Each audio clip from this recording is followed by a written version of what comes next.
Il-Union tal-Għalliema fetħet każ quddiem it-Tribunal Industrijali fisem Mario Mallija wara li huwa tkeċċa mill-karga tiegħu ta' kap tal-Kulleġġ St. Albert. Iddefendejna b'kull mod is-Sur Mario Mallija, nħossu t-tkeċċija tiegħu hija inġusta u għaldaqstant illum ġejna hawnhekk niftħu l-każ quddiem it-Tribunal Industrijali li huwa il-post fejn inti jista' jtik rimedju b'ċirkustanzi ovvjament fejn jidħol tkeċċijiet u terminazzjoni ta' impjieg bħalma huwa dal-każ. Il-Bord tal-Kulleġġ St. Albert u r-Rettur Patri Aaron Zara qalu li din it-terminazzjoni tal-impjieg hija riżultat ta' diversi kwistjonijiet maniġerjali u proċedurali li ilhom jinġemgħu u li b'dispjaċir baqgħu ma ġewx riżolti. Bir-Rettur jikser is-silenzju u jgħid li Mario Mallija tkeċċa għax irrifjuta li jkoopera mas-superjuri tiegħu. Min-naħa tiegħu Mario Mallija ma qabilx ma dak li qal Patri Aaron kif baqa' jsostni li din it-tkeċċija kienet waħda inġusta miegħu għaliex hu dejjem ħadem sabiex ikun hemm inklusività totali fih dan il-kulleġġ. Interessanti li qal li jiena kont inklusiv ma' kulħadd, tajb li ġiet rikonoxxuta, però mhux magħhom. Tajb li jinduna Patri Aaron illi fil-verità l-bord innifsu ma kien inklusiv ta' ħadd, jiġifieri ġie ffurmat mingħajr m'hemm rappreżentanza la tal-ġenituri u l-arqas tal-membri tal-istaff. Jiġifieri l-inklużjoni jekk xejn kellha tiġi mill-bord innifsu.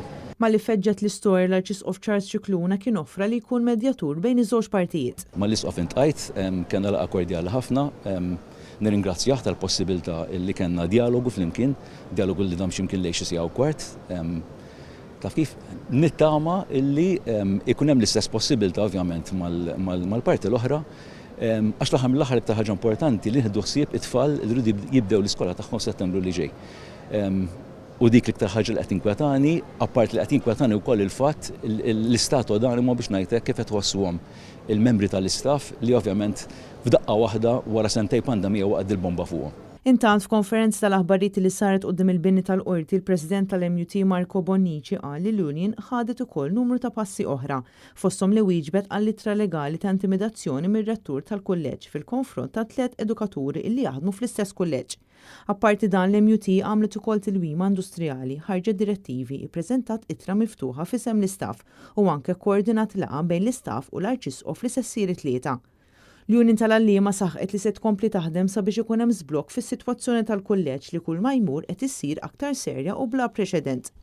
Intant b'reazzjoni għal din l-azzjoni li ħadet l-MUT net news ħal-kummenti tar-Rettur u tal-Bord tal-Kulleġġ St. Albert illi qalu li qed jilqgħu l-opportunità li nataw biex iressqu l-każ tagħhom quddiem il-forum xieraq filwaqt li jinsabu konfidenti li se toħroġ il-verità kollha hekk kif għandhom fiduċja sħiħa fit-Tribunal Industrijali. Huma qalu li f'din is-sitwazzjoni kollha qed jaraw li l-benesseri tal-istudenti u tal-membri tal-istaff jingħataw il-prijorità kollha mistħoqqa.